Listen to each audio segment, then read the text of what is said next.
now that the current demos are done, I feel really good about them. They're my vision. They're exactly how I wanted them to sound, and hopefully they're exactly how I want them to be perceived as well. It's about 5 months since starting. What was the process like getting here?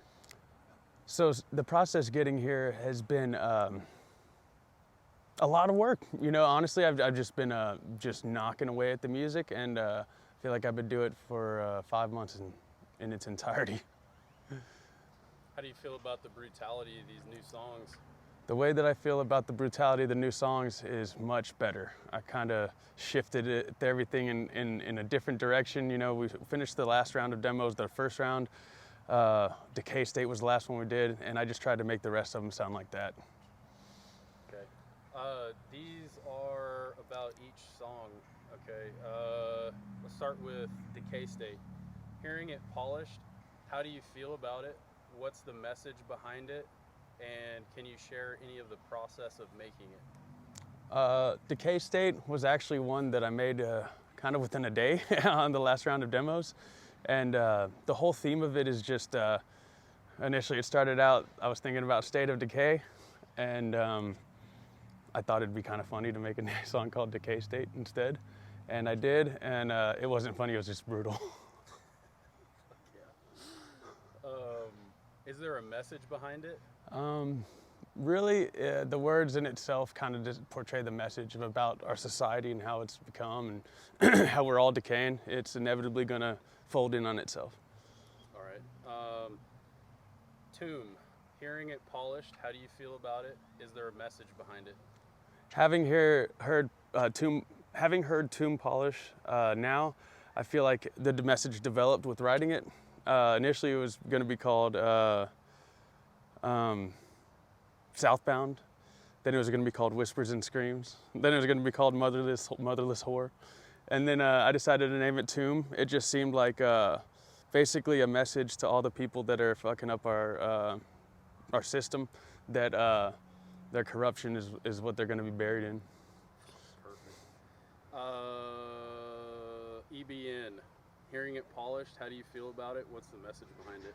You know, hearing Evil by Nature polished, I think it sounds much better than it came out at first. We cut the intro out of it, a large portion, and I think that really kind of made that song, out of all 5, one of the ones that's the most rhythmic, I think, personally, and the others just wrap around it. It's a nice little nucleus.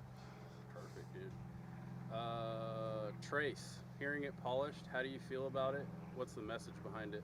Trace is about somebody being taken up and having no trace left of them. The message is about, it's funny, basically it's about being taken away and just having no trace of you, and what the aftermath of that, what people think about it, and then what society thinks about it as a whole. Okay. What fucking song am I missing? 3HD.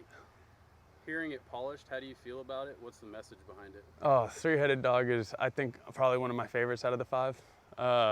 It's just really brutal. The message behind it is that the three-headed dog represents our government and Democrats, Republicans, and the president. And basically, they just eat themselves, really. They're just going to eat themselves. Sweet. Let's see. So with the 5 songs on the upcoming EP dropping about April 1st, what do you have, like a most favorite to least favorite order of the songs? I think Three-Headed Dog is probably my favorite one. Trace is probably definitely up there.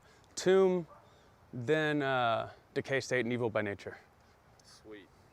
How are you feeling about this upcoming EP drop? I mean, this is pretty fucking big shit, dude. This is gonna be sick. What do you think? I'm super excited. The way that I'm feeling about this EP dropping is that I'm super excited. It feels like everything that I've built up to this moment is coming to fruition, and I'm really excited and can't wait to see what it does. Sweet. Okay, auditions are coming up next. You getting pretty amped about that? Oh, I'm really amped about the auditions. I really am excited to see what other people can bring to the table, what differences they can bring to the table, and who we can find that share the similar type of metal that we listen to and are trying to portray. What's the worst story or two you have about former bandmates, Uh, like individuals? well, the one story I have is we had a bassist that was playing open notes the entire time. We found that out when we were recording for the first Faceless Preacher CD, and it was kind of dumbfounding. So we kind of let him learn it, you know, along the way as we were recording, which was kind of not the ideal plan, but the plan nonetheless.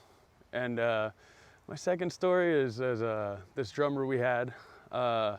He was just a Sour Patch Kid, man. He was an asshole. And then you know, honestly, I've had a hard time getting along with drummers to this point. But I hope that in the future I get along with the drummer that we get. And basically, I had to take him to Applebee's and kick him out of the band. Me and the band were just